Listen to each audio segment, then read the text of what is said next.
utan arboreal ini sering menjadi kompetitor atau jadi saingan orang utan dalam mencari makanan.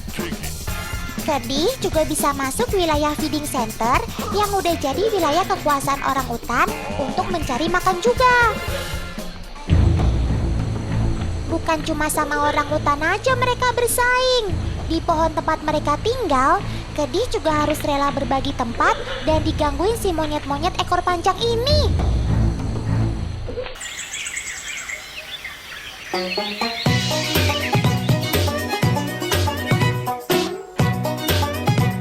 Aduh, lahap-lahap banget sih.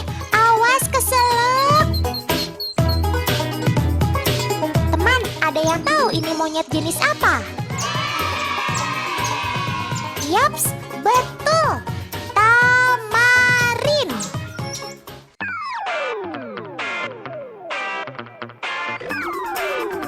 Tapi biasanya mereka juga disebut monyet berkepala singa. Ya iyalah, lihat aja itu rambut di kepalanya, berwarna emas gitu.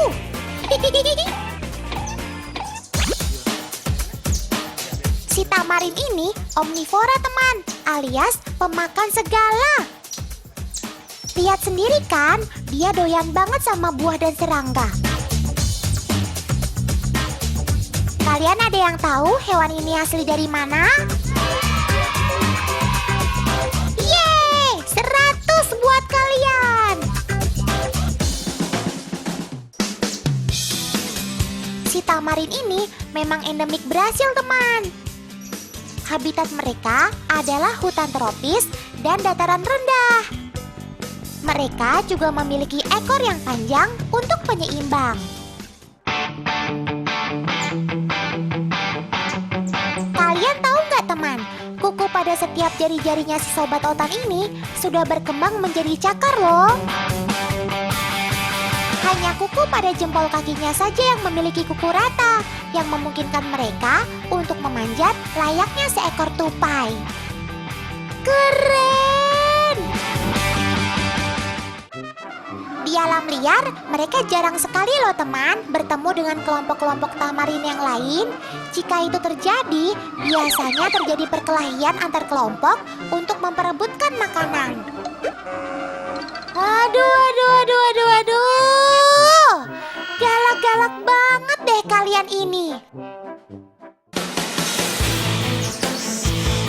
Paman, itu kenapa ditaruh di dahan-dahan pohon begitu? Aduh, jadi berantakan kan? Tapi Otan baru ingat sesuatu nih.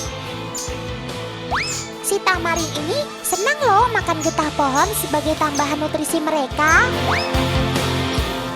Oh, jadi paman ini sengaja menggantikan getah pohonnya sama nutrisi tambahan yang paman buat itu toh. Biar mirip sama getah pohon, makanya ditaruhnya begitu ya paman. Kirain buat apaan? Oke paman, kita kasih makan sobat otan yang lain yuk. Loh, paman, katanya mau kasih makan. Tapi kok malah disembunyikan sih makanannya? Nanti sobat otan ini nggak bisa makan loh.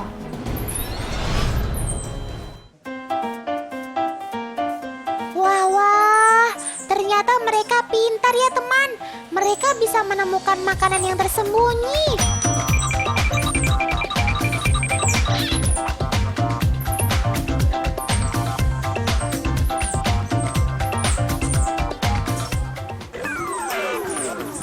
Teman, Otan kenalin sobat Otan si lincah ini ya. Mereka adalah monyet tupai atau squirrel monkey.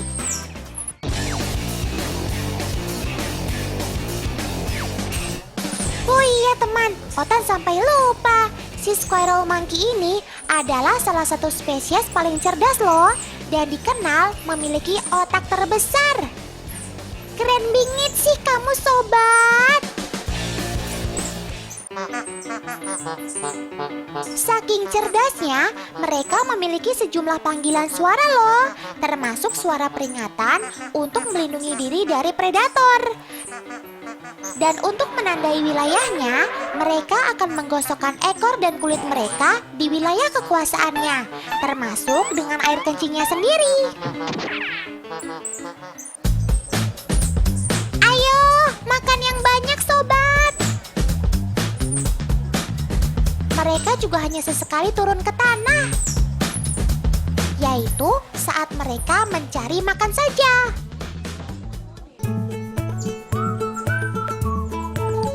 Oh iya teman, masih ada lagi nih sobat otan si primata, berbeda dengan sobat-sobat otan yang tadi.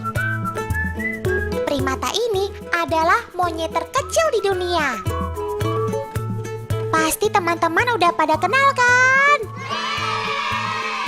Yap, Pygmy Marmoset.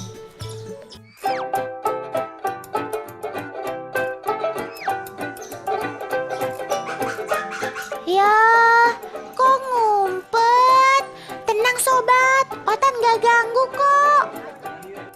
Teman, si Pygmy ini jika merasa ada ancaman, mereka akan bersembunyi dan berkamuflase seperti pohon.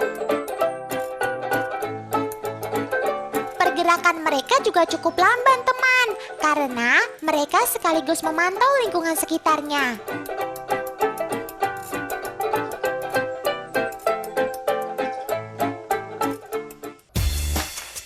Pygmy Marmoset adalah primata terkecil di dunia loh teman. Mereka berasal dari hutan hujan Amazon. Saking kecilnya, beratnya hanya bisa mencapai 100 gram saja loh teman, dengan tinggi sekitar 15 cm. Bentuk badannya yang kerdil memudahkan mereka bertahan hidup di dalam hutan. Cakar dan ekornya membuatnya bisa berayun dari satu pohon ke pohon lainnya. Dengan cakarnya yang tajam, membuat monyet kerdil ini sangat baik dalam memanjat pohon. Dan ekornya yang panjang memberikan keseimbangan yang fantastis ketika ia melompat.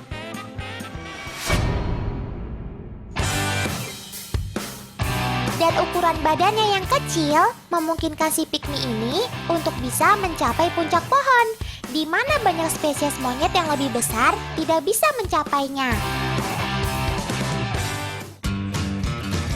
Teman, coba kalian perhatikan kepalanya.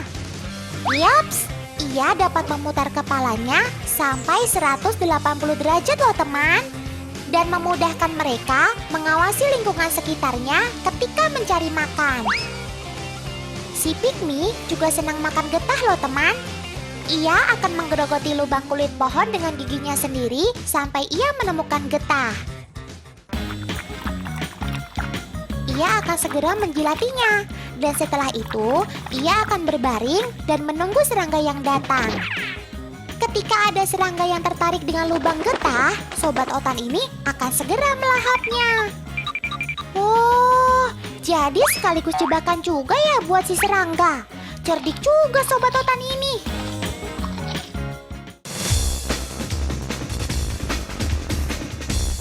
Bagaimana teman? Sekarang jadi makin kenal sama monyet-monyet sobat otan kan? Hihihi.